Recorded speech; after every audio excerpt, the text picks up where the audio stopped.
তাদের বিরুদ্ধে গ্রেপ্তারি পরোয়ানা, তারপরের প্রক্রিয়াটা আসলে কি? গ্রেপ্তারি পরোয়ানার পরে তো আমরা জানি আসলে গ্রেপ্তার হন তারা, কিন্তু তাদেরকে এখন সেনা হেফাজতে রাখা হয়েছে।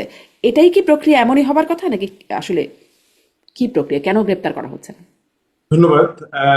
টেকনিক্যালি ওটাই গ্রেফতার হয়ে যায়, যেহেতু ক্যান্টনমেন্ট একটা স্পেশালাইজড এরিয়া, আর নিজস্ব কিছু প্রিভিলেজ আছে এবং রুলস অফ এঙ্গেজমেন্ট, এবং ক্যান্টনমেন্ট গুলোতে নিজস্ব পুলিশ আছে, যেটা আর্মির অধীনেই থাকে আর কি। এই জন্য ক্যান্টনমেন্টে যদি কোনো ফৌজদারি অপরাধ হয়, আমাদের রেগুলার পুলিশ যেটা করে ওই ইউনিটের সাথে এটা কোঅর্ডিনেট করে এই কাজগুলো তারা করে আর কি, গ্রেফতার করা থেকে শুরু করে। এবং ক্যান্টনমেন্ট যেটা চেষ্টা করে, নিজেরাই গ্রেফতার করে তারপরে পুলিশ হেফাজতে দিয়ে দেয় আর কি। এবং যৌথ বাহিনীও যখন অপারেট করে দেখবেন প্রিটি মানে সেম সিমিলার প্যাটার্নে করেন।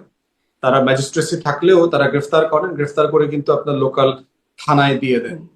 আমার মনে মানে হয় মানে সেনাবাহিনী তো নিজেরাই গ্রেপ্তার করে, নিজেদের বিচার করারও প্রক্রিয়া আছে তাদের, তাই নয় কি? কোর্ট মার্শাল, সেটা তো অন্য হ্যাঁ। জায়গায়। কিন্তু এখন যেটা হচ্ছে, তারা হেফাজতে নিয়েছেন, তারা হ্যান্ড ওভার করবেন। যেহেতু অনেকে সার্ভিং অফিসার আছেন, অনেকে রিটায়ার্ড আছেন, একটা প্রসেস ফলো করতে হবে তাদের। এই প্রসেস ফলো করার মধ্য দিয়ে তারা আইসিটি কে এটা হ্যান্ড ওভার করবে। এর আগে আচ্ছা, তার মানে প্রসেসের মধ্যেই আছে বলে আপনি বলছেন। জিয়াউল হাসান, আচ্ছা, একটু এই প্রশ্নটি করি। একজন সেনা কর্মকর্তা, একজন মেজর জেনারেল কবির, সম্ভবত হ্যাঁ তার নাম, তিনি পলাতক, মানে তিনি লাপাত্তা আসলে এখন পর্যন্ত। এই বিষয়টিকে আসলে কিভাবে ব্যাখ্যা করবেন বা কিভাবে দেখবেন? এখন শুধু তো এই অফিসার না, এর আগেও আপনার অনেক যারা সিরিয়াসলি অ্যালেজড, তাদের অনেক অফিসারই আসলে পলাতক। আপনি যদি ওই যে মুজিব মার্শাল ছিল একজন, সে পালিয়ে গেছে।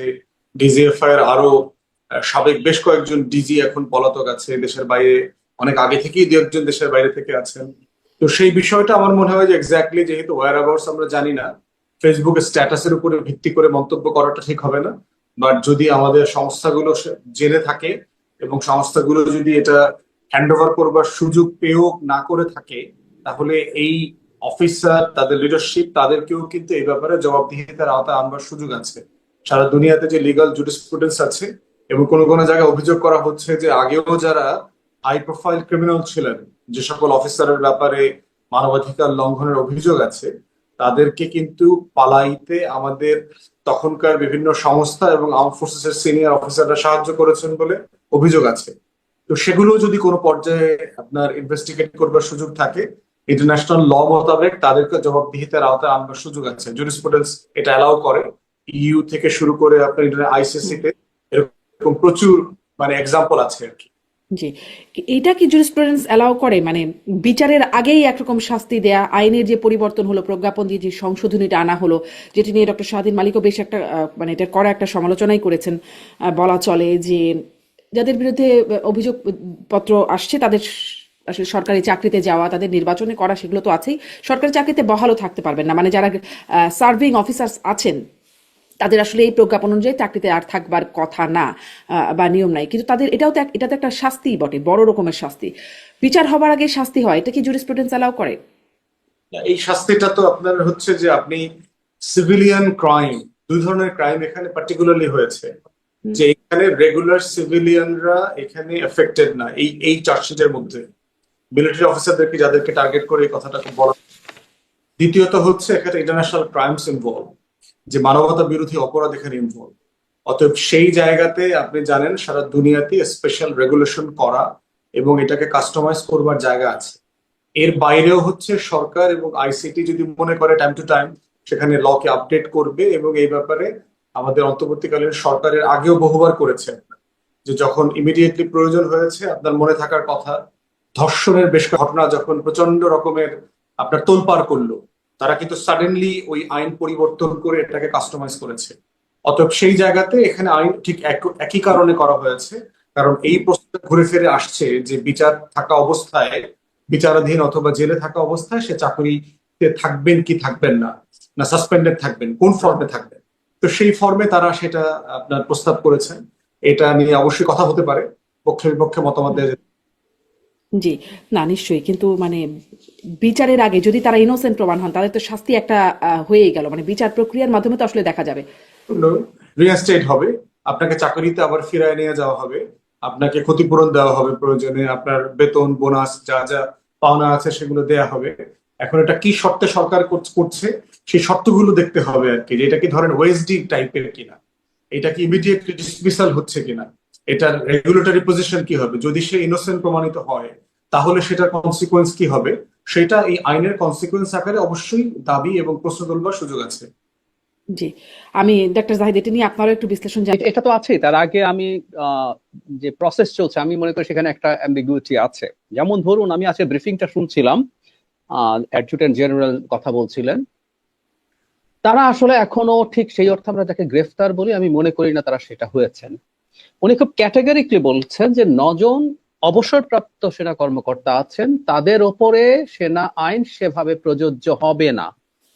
বাকি তার মানে উনি এটা বলেন না যে বাকিদের উপরে সেনা আইন প্রযোজ্য হচ্ছে, কিন্তু আমার এই কথাতে বোঝা যায় তাদেরকে যেভাবে রাখা হয়েছে এটা আসলে সেই অর্থে আমাদের যে ক্রিমিনাল কোর্টের যে ধরনের মানে পরোয়ানার ক্ষেত্রে যে ধরনের ডিটেনশন, এটা সেই ধরনের ডিটেনশন না। আমি ধারণা করছি তার বক্তব্য, আমি খুব মন দিয়ে শোনার চেষ্টা করেছি, তাদের উপরে সেনা আইনই আসলে প্রযুক্ত হচ্ছে। আমি একটা জিনিস ডিবেট সামনে আসবে বলে আমি মনে করি, সেটা হচ্ছে সার্ভিং সেনা কর্মকর্তাদের বিচার সেনা আইনে হবে, এটা একটা বেসিক রুল। কিন্তু ইন্টারন্যাশনাল ক্রাইম ট্রাইব্যুনাল অ্যাক্টের আর্টিকেল 3 এর 1 এর এ আমি মানে এই জিনিসটা ঘাটলাম, ঘেটে পেলাম, এখানে বলা আছে খুব স্পষ্ট ভাবে যে বাংলাদেশ বা অন্য কোনো দেশেরও কোনো ডিসিপ্লিন ফোর্স, কারণ আমাদের সাথে তো কারো যুদ্ধ হতে পারে, সে এখানে যদি সে করে, ডিসিপ্লিন ফোর্সের বা অক্সিলারি ফোর্সের যে কোনো মেম্বার, তাদের ইন্টেলিজেন্স যে কারো এখানে বিচার হতে পারে সদস্যের আইসিটিতে। সো টেকনিক্যালি আইসিটির সেই স্কোপ আছে এদেরকে মানে সার্ভিং অফিসারদেরও বিচার করা, আইন অন্তত তাই বলছে। কিন্তু আমি সেনাবাহিনীর ব্রিফিং শুনে মনে হলো তারা মনে করছেন এটা সেনা আইনে হওয়া উচিত। তো সামনের সময় আমার ধারণা এটা নিয়ে খানিকটা ডিসপিউট হবে, যদিও সেই কর্মকর্তা একজন মেজর জেনারেল পদমর্যাদা, তিনি বলছেন যে মানুষের সংবিধান এবং আইন, উনি এটা রিপিট করেছেন, এটার মধ্য দিয়ে যে কোনো কিছু তারা করতে চান এবং ইনসাফ চান। ইনসাফ চাওয়া ডাজন্ট নেসেসারিলি মিন আইসিটি মানতে হবে। ওনারা যদি মনে করেন যে তাদের যদি মনে হয় যে এখানে সেনা আইনই প্রযুক্ত হবে, সেটা হতে পারে। এই প্রসঙ্গে একটা কথা একটু বলে রাখি, এটা নিয়ে যাতে আমাদের কোনো টার্ময়েল তৈরি না হয়, আমরা এটা একটু দেখতে চাই যে এটা অন্তত একটা খুবই ভালো একটা আলাপ আলোচনা এবং লিগাল জেনুইন ব্যাখ্যার মাধ্যমে যাতে এটা শেষ হয়। এরপর আপনি যে কথাটা বলছিলেন সেটা শুধু না, ইনফ্যাক্ট আইসিটিতে চার্জশিট দিলে কারো নির্বাচনে পার্টিসিপেট করা অনুপযুক্ত এরকমও ঘটনা ঘটেছে, বা এখন যেটা হয়েছে আমি দুটোর কোনোটাকেই সঠিক বলে মনে করি না। এটা আসলে সাসপেন্ড হতে পারতো। আমরা কাউকে অভিযুক্ত করা মানে হচ্ছে উনি অভিযুক্ত, এটা প্রমাণিত নন যে উনি আসলে সেটার জন্য তিনি শাস্তিপ্রাপ্ত হচ্ছেন কিনা। সো আমি এটাকে মানে খুবই বেসিক জুরিসপ্রুডেন্স, এনাদেরকে আসলে আপনি সাসপেন্ড করে রাখতে পারতেন, এদেরকে বরখাস্ত করব, তারপর আমি যদি এটা হয় না হয় তাহলে আমি চাকরিতে পুনর্বহাল করব। যদি হয়ে থাকে, আমরা জানি না আসলে পুনর্বহাল করা হবে বা এরকম করে আইন বা নিয়ম বা বিধি আছে কিনা, না থাকলেও আসলে এটা আমি মনে করি না এটা সঠিক হয়, এটা ভুল হয়। এবং এই ঘটনাগুলোকে বিচার প্রক্রিয়াকে পরবর্তীতেও প্রশ্নবিদ্ধ করবে কিনা? অনিবার্যভাবে করতে পারে। আমরা তো বেসিক জুরিসপ্রুডেন্সের বেসিক তো আমরা ভাঙতে পারি না। আমাকে অভিযুক্ত করা হলো, মানে তদন্ততে যদি অভিযুক্ত হওয়াটাই বিরাট বড় ব্যাপার হয়ে থাকে তাহলে তো আসলে কোর্ট টোর্টের দরকার নাই। আমরা কোর্ট বলে একটা বস্তু থাকে, কারণ হচ্ছে যিনি এটা তদন্ত করেন, এবং কোর্টেরও স্টেজেস থাকে, কিন্তু যিনি তদন্ত করেন তিনি, তাকে আমরা মনে করি না উনি একটা পক্ষ। এই যে আমাদের এখানে যে প্রসিকিউশন টিম আছে, চিফ প্রসিকিউটরের নেতৃত্বে যারা আছেন, এরা প্রত্যেকে আসলে একটা পক্ষ। সো ওনার তদন্তের ভিত্তিতে যদি কাউকে অ্যাকিউজ করে বলি যে উনি নির্বাচন করতে পারবেন না, এটা আসলে খুব বেসিক জায়গাটাকেই ক্ষতিগ্রস্ত করে বলে আমি মনে করি, এবং অবশ্যই অনিবার্যভাবে এগুলো প্রশ্ন তৈরি করে। এখানে একটু একটা ছোট ফুটনোট আছে, আমি নির্বাচন ব্যবস্থা সংস্কার কমিশনের সদস্য ছিলাম।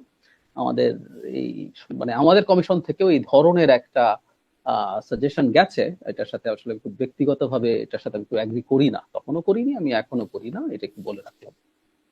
জি, একটু একটু আসি যে আসলে সেনাবাহিনীর অবস্থান কেমন হবে। সেনাবাহিনী একরকম চাপে আছেন, সেনাপ্রধান চাপে আছেন, এরকম নানা খবর নানান জায়গা থেকে শোনা যাচ্ছে। আমাদের নিশ্চয়ই মনে আছে যে গেল ফেব্রুয়ারিতে সেনাপ্রধান একটি ভাষণে তিনি বলছিলেন যে আমি যদি তাকে একটু কোটই করি, পুলিশ, র্যাব, ডিজিএফআই বাহিনীগুলো ইফেক্টিভলি কাজ করছে, মানে বাহিনীগুলো ইফেক্টিভলি কাজ করেছে বলে এত বছর স্থিতিশীল ছিল পরিস্থিতি বা আইন শৃঙ্খলা রাখা গেছে। পুলিশ কাজ করছে না কারণ তাদের অনেক সদস্য জেলে, RAB, BGB, DGFI, NSI panicked, বিভিন্ন দোষারোপ, গুম খুন ইত্যাদি তদন্ত চলছে। অবশ্যই দোষীদের বিচারের আওতায় আনতে হবে, এমনভাবে কাজটা করতে হবে যেন এই অর্গানাইজেশনগুলো আন্ডারমাইন্ড না হয়। এই অর্গানাইজেশনগুলোকে আন্ডারমাইন করে যদি মনে করেন দেশকে দেশে শান্তি শৃঙ্খলা বিরাজ করবে, আপনারা সবাই শান্তিতে থাকবেন, সেটা সম্ভব না, আমি আপনাদের পরিষ্কার করে বলে দিচ্ছি। এই ছিল তার বক্তব্য ফেব্রুয়ারিতে। মানে এখন যেই তদন্ত বা যেভাবে করে সেনা সদস্যদেরকে বিচারের আওতায় আনা হচ্ছে, গ্রেপ্তারি পরোয়ানা এবং তাদের চাকরি যাওয়া, মানে যে প্রজ্ঞাপন, যে বিষয়গুলো আসছে, তাতে কি আসলে ওই বক্তব্যের কোনো মানে ওরকম কোনো হুঁশিয়ারির যেইটা ছিল ওরকম যে আপনারা শান্তিতে থাকতে পারবেন না, পরিষ্কারভাবে বলে দিচ্ছি, সেই অবস্থায় এসে পৌঁছাচ্ছে কিনা ডক্টর জাহেদ? আমি মনে করি না। প্রথম কথা হচ্ছে ওনার যে বক্তব্য, ওনার এই বক্তব্যটা স্পিরিটকে আমি খুব ভালোভাবে গ্রহণ করি। ধরুন এই আলাপ আছে ডিজিএফআই এর লোকজন নানান রকম অ্যাট্রোসিটির সাথে জড়িত ছিল, এটা এখন না, আমরা সেই শেখ হাসিনার সময় থেকেই জানি। কিন্তু এর মানে এই না ডিজিএফআই ডিসম্যান্টেল করে দিতে হবে। মানে এখন ধরুন পুলিশের বহু লোকজন নানান রকম অপরাধের সাথে জড়িত ছিল, পুলিশ তো আরো ওয়াইড স্প্রেড স্কেলে ছিল, কারণ খুন বা গুমের কিছু অংশ পুলিশ করেছে, কিন্তু এর বাইরে আপনার আরবিট্রারি ডিটেনশন, কাস্টোডিয়াল টর্চার সব তো পুলিশ করেছে, তো আমরা পুলিশ ডিসম্যান্টেল করে দেবো নাকি? সো এইরকম আলাপ আছে। এবং জেনারেলি সেনাবাহিনীকে বিতর্কিত করা, সেনা প্রধানকে বিতর্কিত করা, যাই ঘটুক না কেন, কেসটা বেটা চোর, এই যে এখনো কিন্তু এটা হচ্ছিল, যখন এই ইয়ে হলো, তাদের বিরুদ্ধে ওয়ারেন্ট হলো, 2-3 দিন থেকেই আলাপ হলো, হ্যাঁ ওয়াকারকে যেতে হবে, জেনারেল ওয়াকারই সব নষ্টের গোড়া, তাকে থাকানো যাবে না, তিনি ইন্ডিয়ান লোক, তিনি শেখ হাসিনার আত্মীয়, তিনি সব ধ্বংস করেছেন, আমাদের বিপ্লব শেষ করছেন। আসলে আমি যে কথাটা আসলে বলতে চাই, এটাও খুব জরুরি। এই যে আজকে এটা করার মাধ্যমে এই যে তারা তাদেরকে তাদের মতো করে সেনা আইনে, আবারও বলছি, আমি যত বুঝতে পারছি, এক ধরনের ডিটেনশনে নিয়েছেন। সেই ডিটেনশনটা করার মাধ্যমে এই স্পেকুলেশন গুলো বন্ধ করা গেল যে সেনাবাহিনী এই ধরনের লোকজনকে ওন করে সরকারের বিরুদ্ধে কোনো অবস্থান নিবে।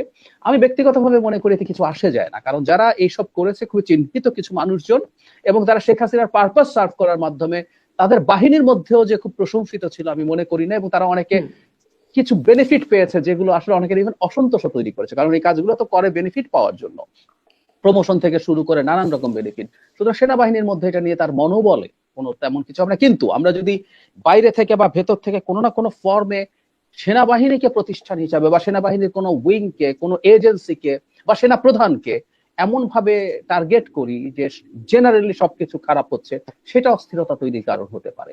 আমাদের একটা কথা মনে রাখতে হবে, এই সেনাবাহিনী শেখ হাসিনার নির্দেশে, তিনি চাইলে পারেন ডিপ্লয়েড হয়েছিলেন, তারা শেখ হাসিনার আদেশ শেষ পর্যন্ত মানেননি সেনা প্রধানের নেতৃত্বে, এবং আমাদের এই গণ অভ্যুত্থানের আরো রক্তপাত না হয়ে আমরা সফল হতে পেরেছি, তার জন্য এদের ভূমিকা আছে। সুতরাং ওনাদের বিরুদ্ধে এমন কিছু আমাদের করা উচিত হবে না, এই পরিস্থিতি হয়। আর আপনার প্রশ্নের ফাইনাল জবাব এক লাইনে যদি বলি, এটা করার মাধ্যমে আসলে তারা প্রশ্নবিদ্ধ হওয়া বা তাদের মনোবল নষ্ট হওয়া বলতে তিনি যা বুঝিয়েছেন সেটা হয় না, কারণ তিনি নিজেই বলেছেন এটার বিচার হতে পারে। সুনির্দিষ্ট ভাবে যাদের বিরুদ্ধে অভিযোগ, সেটা হতে